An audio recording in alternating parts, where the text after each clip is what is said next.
PIM means policies, institutions, and markets. So it's really good to have this opportunity to have an overview of the CRP on PIM, policies, institutions, and markets, essentially to strengthen food security and incomes for the rural poor. It is led, of course, in terms of implementation by RPMIP, which is just the opposite of PIM, MIP. But it's all about policies, institutions, and markets. It has three interlinked themes, and the one that we will be discussing right now is the interrelationship among the three themes, as well as the linkages of these themes with respect to the other CRPs that ICRISAT is either leading or being involved in. So in this, I would like to say that aside from the first theme on effective policies and strategic investments, the second theme on inclusive governance and institutions, the third theme on linking small producers to markets, which is very much in line with operationalization of inclusive markets oriented development, we also have a cross-cutting theme under the CRP PIM, which is on gender research. Now, the three interlinked themes are illustrated this way in a wheel, whereby these policies or technology policies actually feed on clarification of the policy reforms. It also identifies the technology policies that will improve inclusive markets to smallholders,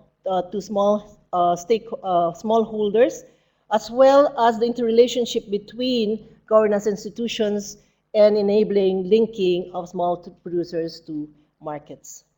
Now, I would like to say here that the arrows are all over the place, but PIM, Policies, Institutions, and Markets, CRP, is actually very much linked in terms of implementing and providing the tools and methods for actually undertaking the targeting and priority setting, as well as the value chain, market analysis, institutional analysis in many of our programs. And I can see, and you see here, that CRP grain legumes, CRP dryland cereals are very much interlinked with these pink and blue areas, whereby we have effective policies as well as linking small producers to farmers in this process.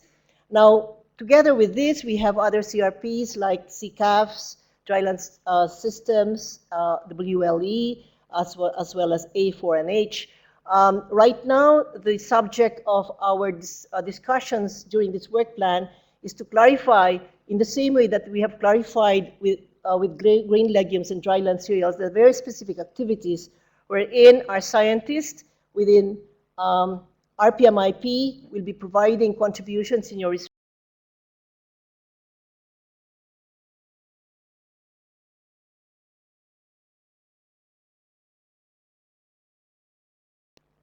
The highlights or the principles under which PIM is implemented is to provide tools and methods for the other CRPs.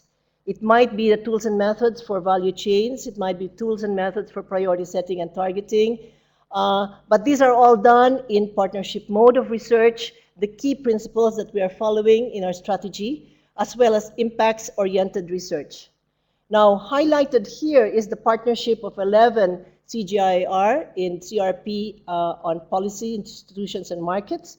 And these 11 CG centers is led by IFPRI, wherein ICRISAT is highlighted as the second largest in the system among the 11 centers participating in the CRP. Now, very central in the implementation of this program is our strategy itself, our principle of integrated, inclusive, markets-oriented development. It serves our unifying conceptual framework. It serves as a visualization of the pathway of empowering the poor to escape poverty as we look at the progression from subsistence to commercialization in transition to market-driven development. And as the DG highlighted in his first slide this morning, we have an envision of a pathway for empowering the poor by actually better linking them to markets to increase their incomes and reinvesting gains through these profits so that this self-reinforcing cycle actually regenerates through our R&D of ICRISAT technologies and innovations that increase the productivity and value of semi-arid tropics farming. Now, the three themes, major themes that I have shown you in the wheel actually have sub-themes. And we have 4 themes under Theme 1, 4 themes under Theme 2, and 2 themes under Theme 3. And I've put stars where ICRISAT is very much involved. And you all know that ICRISAT's involvement is very, very strong in the first theme, specifically on foresight analysis and strategic scenarios, in modeling, using crop models, using spatial analysis in GIS, and very specifically using strategic tools and priority setting so that we lead these other centers in this regard. Now, there are 2 other themes which is not logically important for us because we are a commodity center, so that production and technology policies are very relevant. So as you see here, you have 7 or 6 of these highlighted in stars. This is where much of our efforts in CRP PIM of ICRISAT is. So you can see the role in collective action, institutions and strengthening assets of the poor, innovations across the value chain, and impact of upgrading value chains. Now you see here that in terms of budget, in terms of allocation of the total resources, about 27 million, ICRISAT turns up to be second to IFPRI. Naturally, as leader, IFPRI dominates in terms of the budget, but we have 13 activities now integrated to 10 major activities or projects, which is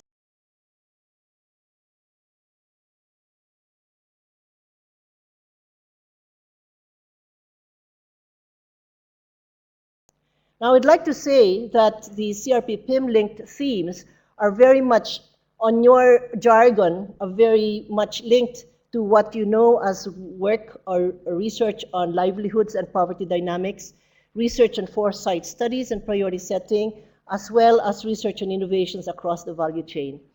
And to be able to substantiate our work, this is done by social scientists as well as by physical scientists, whereby, for example, we have clear linkages. I have borrowed this slide from Dave, whereby he represented the CRP grain legumes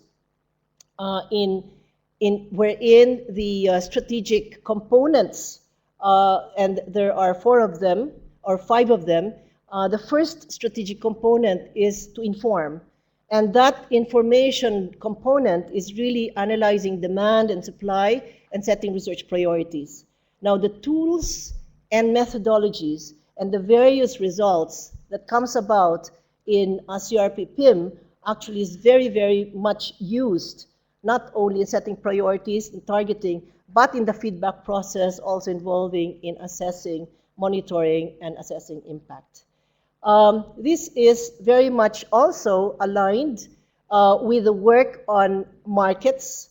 The enhancing post-harvest processing and market opportunities is very much using the tools and methodologies of value chains in looking at how the various commodities that we're involved in harnesses the new opportunities in the future. Now, I'm showing also the strategic components for CRP DC, dryland cereals, whereby, again, another strategic component 1, which is termed as assembling and making acceptable data and knowledge. That's, again, looking at foresight analysis, looking at the future demand, consumption, and supply. What is the future agenda and future opportunities for our dryland cereals? This agenda on foresight analysis and priority setting tools are very, very important so that we know what is ahead, know our opportunities, and we can direct and redirect our programs to harness its utmost potential. Now, in the framework by which we are developing tools right now, this is just an example of the type of tools. There are frameworks being developed wherein it identifies that it's not only looking at the various research domains of our crops, but also looking at adoption, adaptive capacity, partnerships between the public and the private sector, innovative research are important factors so as to look at to maximize welfare gains. And these kinds of the framework that is useful And in this regard, these are the kinds of strategic methodologies that we have developed so far and is now sharing also with other CG centers and sharing with you all the principle of economic surplus in the multi-region single commodity model, the idea of spillovers, which everybody, I hope now understands, the multi-commodity partial equilibrium model, because we're not looking only at single commodities, we're looking also at the competitiveness of maize and sorghum and other cereal grains.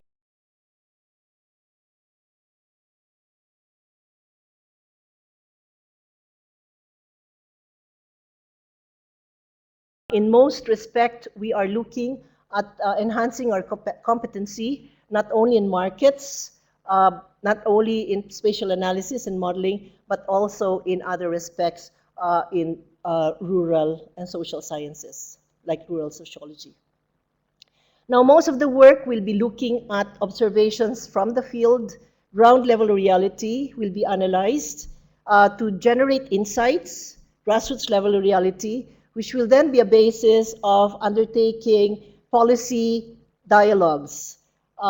We will provide platform for dialogues, and most of you, or all of you, must have received the memorandum from the DG, wherein we will have policy entry points through ICRISAT's research, not only the social sciences, but also among all the CRPs and among all disciplines in the Institute. These various synergies and meeting of minds, hopefully, will find its way so that we will produce timely, not only methodologies and tools, but timely information and advice, timely recommendations, as well as done by through strategic partnerships to achieve, finally, ultimately, impacts. Now, dealing a bit of what we will be doing tomorrow afternoon for 3 hours, we will be looking at the bilateral projects as well as the Windows 1 and 2 activities. This is now the list of 10 research activities ongoing, which has approval for the medium term 2012-2014. And we have a list of both bilateral ongoing projects as well as Windows 1 and 2. And we are spearheading, as we all know, the village level studies in Asia as well as in Africa, work on global futures, which is global from West and Central Africa, Eastern Southern Africa, and Asia. And we have also global projects on diffusion, looking at the diffusion of improved technologies in Africa, as well as tracking improved varieties in Asia. These are two similar projects which are global, addressing both Africa and Asia, and also some strategic analysis and knowledge support, which has been ongoing, but there are attempts to make it moving because these are the policy links that the program can do in spearheading the research on policies. Now, we have clear participation in managing components of other bilateral projects. This is now linked to the other CRPs. Under CRP on grain legumes, we have Objective 1 activity highlighting targeting, research priority, and markets. And the same way as in CRP dryland cereals, we have HOPE, whereby again, targeting, priority setting, and markets are the key areas of linkages. There is natural resource management linkage. There is ongoing activity on promotion of conservation agriculture, primarily in Southern and Eastern Africa. Now, this is meant to be in small letters because you're not to see them today. You will be seeing them tomorrow. This is the whole list of activities that has been approved and funded under the CRP. And we are inviting all of you tomorrow to see how we will be asking the questions. During the last social science meeting, we actually asked the question when we invited all biophysical scientist representatives, what can we do for you? And you've answered us very nicely. And we ask you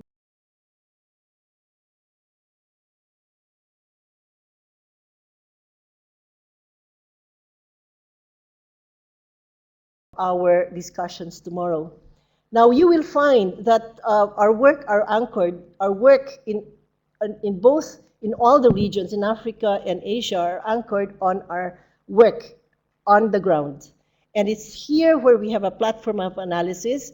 We can call it VLS in Asia and Africa, wherein the longitudinal panel data provides an anchor by which various topics with focus on the following: dynamics of rural livelihoods and poverty, the agricultural transformation process, labor markets, social safety nets, supply, gender, and nutrition, as well as economic growth, are pillars of the new CRP, but anchored upon bilateral projects. So you can see the complementarity between the existing bilateral projects, whether it's VLS or adoption, diffusion, and markets anchored upon these projects.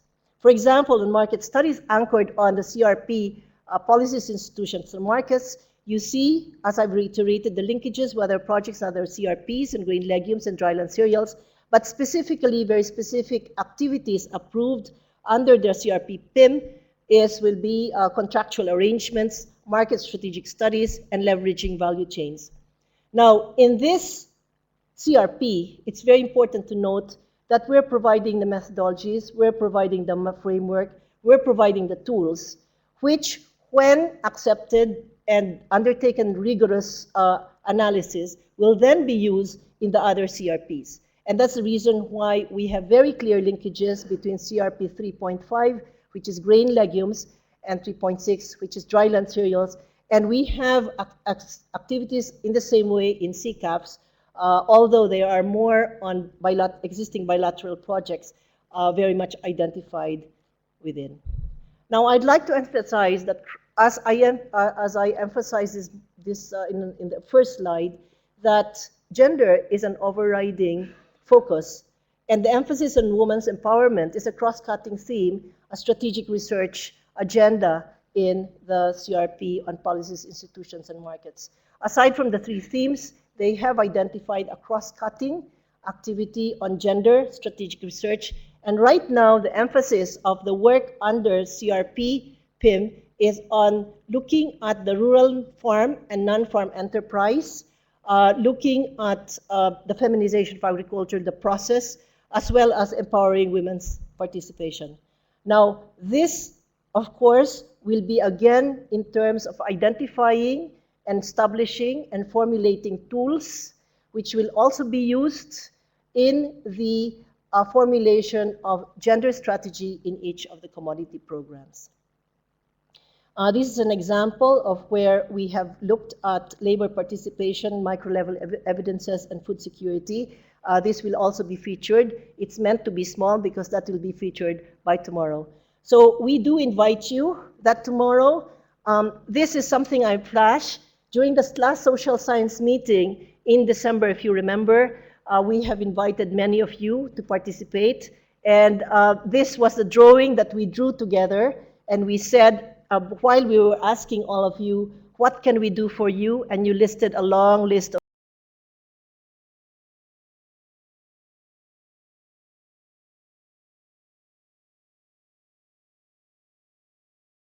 but we drew together this impact pathway.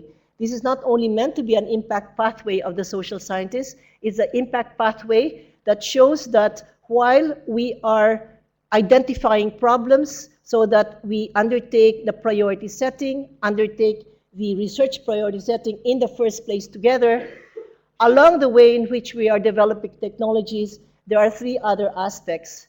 The aspect of technology development, adaptation, adoption is very key, and it has to be done simultaneously and in parallel, in partnership among all disciplines. And finally, an impact assessment. But before that, we have market studies. But most important is the fact that all of these 3 points provide learning lessons and feedback loops so that we will be able to ultimately scale out and out and in, and through this learning process, achieve impact.